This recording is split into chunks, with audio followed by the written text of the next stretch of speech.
Ooh, it is your witchy friend Grace from Small World's Big Adventures with a little Spooktober announcement before our review of the maddening game Betrayal Legacy. This week we'll be giving away a game from our personal collection. This week's game is Hako Onna, a heart-stopping game about trying to escape a haunted house.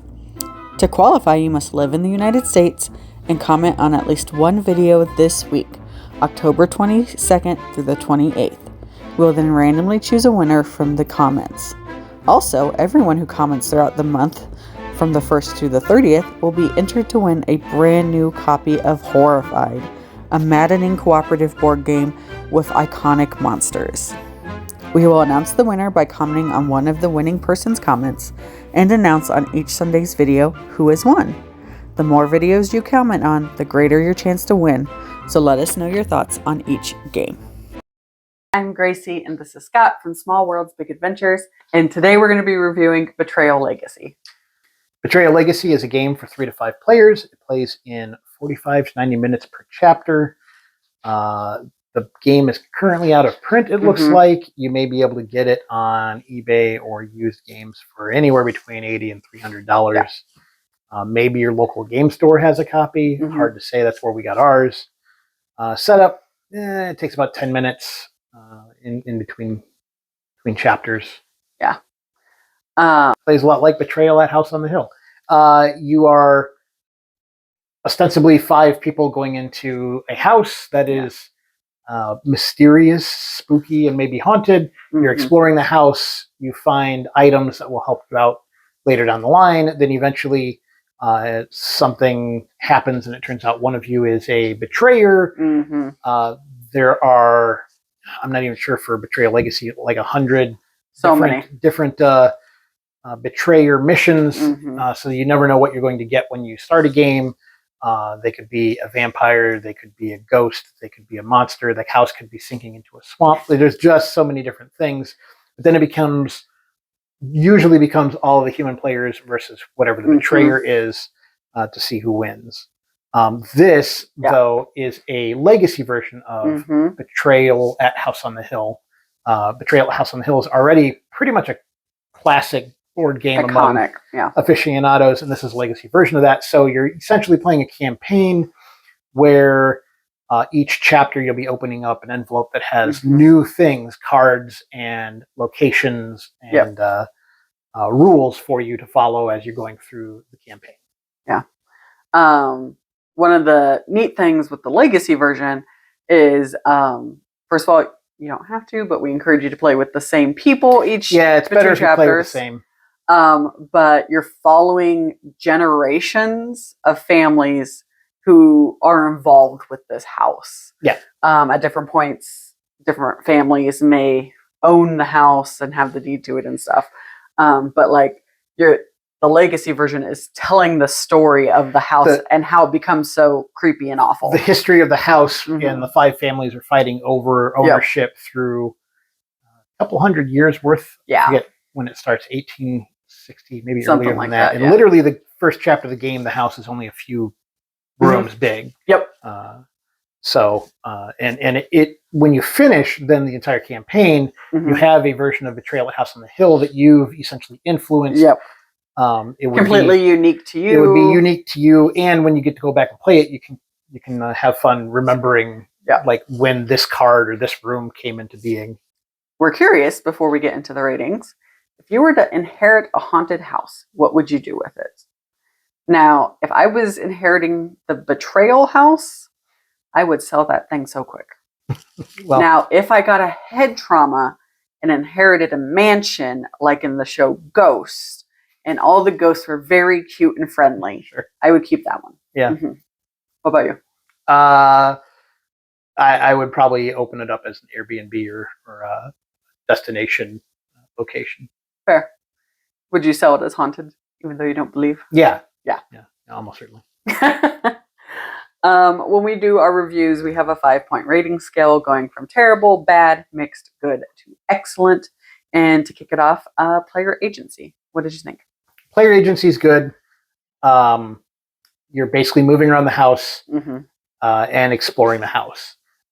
There's not technically a lot you can do until a lot of the house is opened up, and maybe you have a few items, which generally will, by the mechanics of the game, will happen when the betrayer shows up. It won't almost never happens when the house is really small, and that will open up essentially even more options for you, and you can do pretty much anything you want at that point.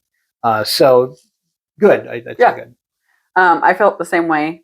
Some of the fun before the betrayer happens is flipping over a new card because you're revealing the house as you go and seeing like what room it is, and are you going to get like an encounter, or are you going to find something, things like that. Yeah, it's a game where early on there isn't a lot of agency because there's not a lot you can do. You move into a new room, but as the house opens up more, it opens up a lot more options. Mechanics wise, I also think it's good. If you've played Betrayal, the original one, then it plays very similar to that with flipping the cards, exploring, engaging the encounter, whatever it may be. Sometimes you're making a choice, sometimes it just happens. And the mechanics work well for that. Like there aren't, in my opinion, very many clunky aspects of the mechanics. Yeah. I also said good, but I will comment on a couple of specific things. One, the mechanic of how the betrayer is introduced and then found works pretty well. You roll consecutively more dice as these, I don't know if you call them cursed items, but omen items are found, which means, and you usually won't have somebody be the betrayer until you've at least found 3, maybe 4 of them. But it is possible to get it real early. Usually it happens at a pretty decent lead in so that nobody's feeling too underpowered most of the time, which is good. Yes. The bad is, even with this version, which is one, technically not by the same people who make Betrayal Legacy, but I've played earlier versions of Betrayal at House on the Hill. Sometimes the betrayer mechanics are just totally imbalanced towards one side or the other. Not intentionally, I don't think. It just, they kind of happen to either go that way, and a lot of that has to do with just the randomness of laying out like positions of the house or where you happen to be. We had a really bad one where a bunch of evil dolls show up, and somebody just happened to essentially be in the midst of where they all showed up, and was basically taken out immediately. So that can be an unsatisfying end to a chapter if it's really unbalanced. Now, that said, most of the time they feel like they've got a pretty good balance to them. So. So I said good. Mechanics are good. No, and I agree with that. As the person who got taken out early by a horde of creepy dolls, it was a little unsettling and maybe not like my favorite chapter. But like in the grand scheme of like the legacy, the entire number of games, it didn't ruin my taste for it. Components wise, I think it's excellent. One of the fun things about legacy or campaign games in general is you have all these little secret envelopes that you can't open until a certain part, and you don't know what's going to be there. Is it new cards? Is it new figures? Is it new, I don't know, tokens? Is it a totem you have to chant around?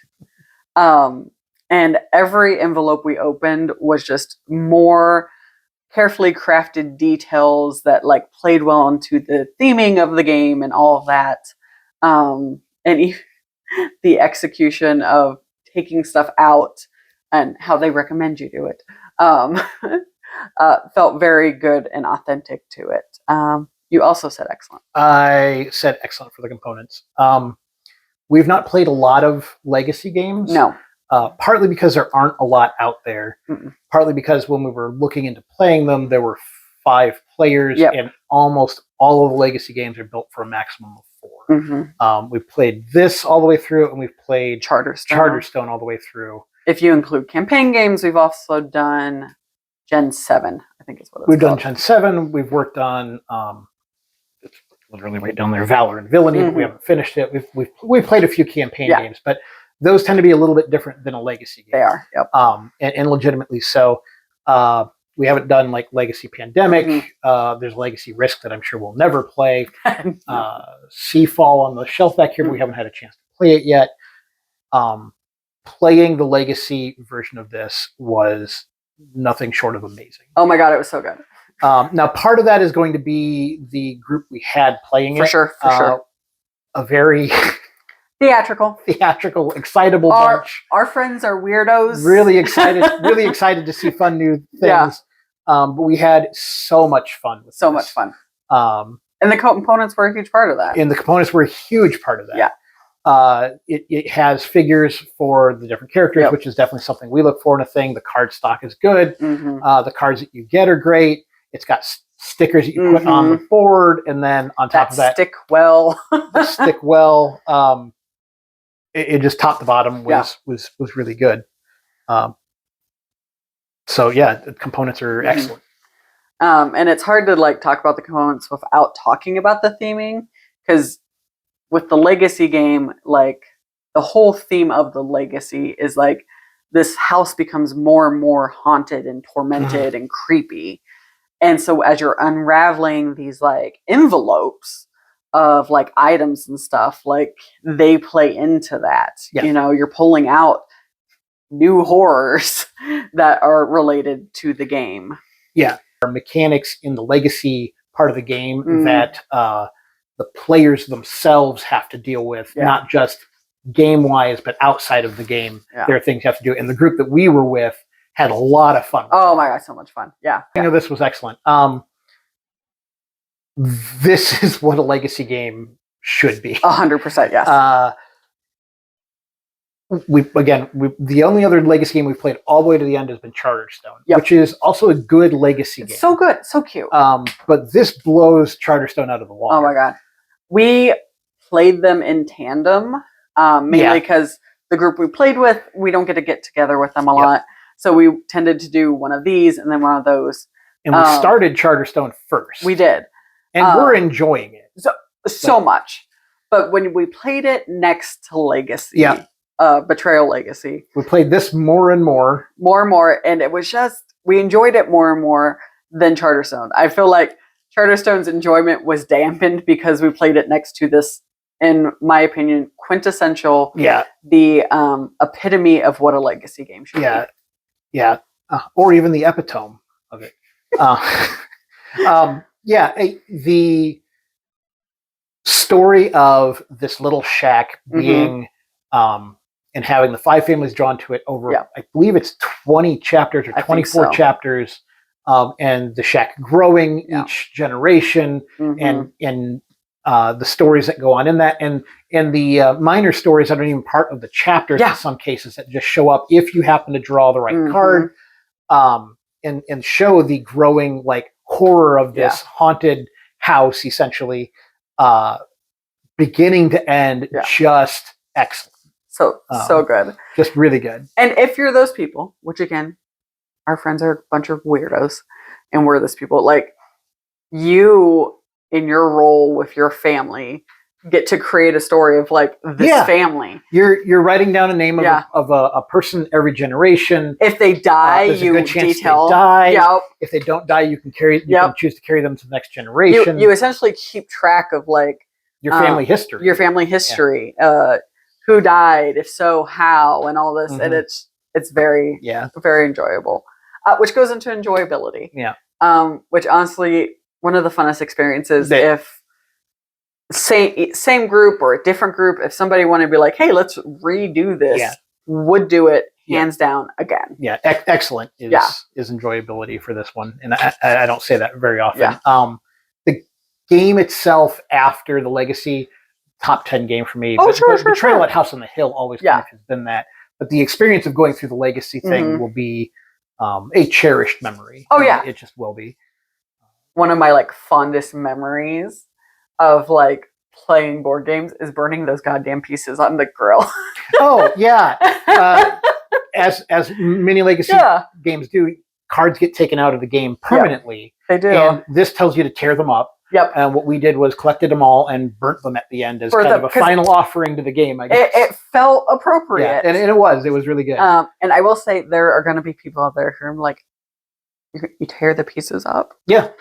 And you do. And I would say, just appreciate the fact that is what you're supposed to do. It's a legacy game. And if you're not going to, if that's not how you want to play that, then you probably should avoid legacy games. But if you enjoy doing that, and like, the game doesn't suffer for it. No, it does not. In any fashion. Final thoughts. Mine are the rituals that the game asks you to do. The things outside of the game that the players create add to the experience. Yeah. Yes. The more you kind of like give yourself to the storytelling aspect of it, the more fun you'll have. Yeah. If you don't do it, you're still going to have a blast. Yeah. But if you're those people who want to throw yourselves in the characters and tell a story, like if you just like Betrayal at House on the Hill and want to see like a growing history of that, this is still a really good game. But good. If you throw yourselves into the roles, you're gonna get a lot more out of it. Yeah, so much more. And it feels weird to say like Betrayal at House on the Hill. That house. It may seem weird to call this haunted, demented game house. Betrayal at House on the Hill, a beloved place. But like, it was one of my favorite games going into playing Betrayal Legacy. And like, to find out the story of how it becomes what it is, it's like getting to know a beloved character or something like that. And then like, you're also kind of creating it. Yep.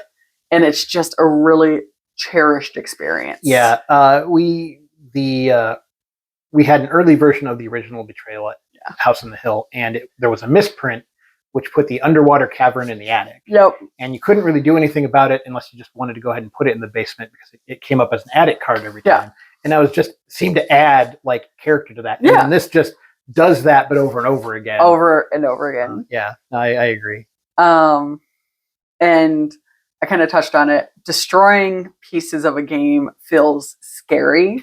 Yeah. But I imagine it's what people feel like when they jump out of a plane, like, oh shit, I shouldn't be doing this. And then like you're out of it and you're like, no, this is pretty good. I like it. So just, it's another aspect of just lean into it. Yeah. What are your final thoughts? I mean, we kind of, in a lot of ways, have touched on my final thoughts. If you have especially if you have a good group, that's going to make the campaign great. Oh my God, so good, yeah. If you have a bunch of people who aren't really into it, it's going to make it a little bit, more of a drudge maybe. It's a little hard to say, but a good group is going to make this a really fun time.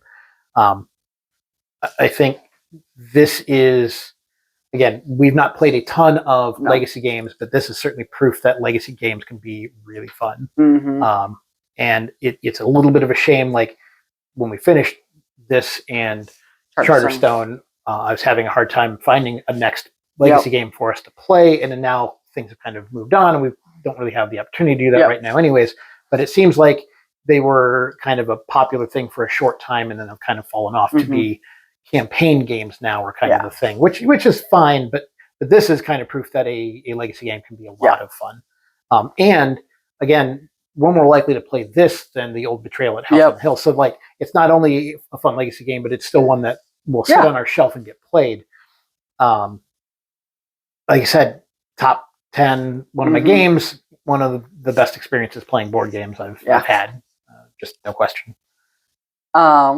If you liked the original Betrayal at House on the Hill, whether it's the one with the cave in the attic or not, you're probably going to like this game. If you like other legacy games, whether it's Charterstone or even campaign games like Gen 7, then you're probably going to like this as well. And I'm just going to throw it out there. If you just enjoy theatrical experiences, whether it's like tabletop role playing or improv or whatever, like you're probably going to vibe with this. If you enjoyed our honestly love fest of this game, you can go ahead and hit the like button.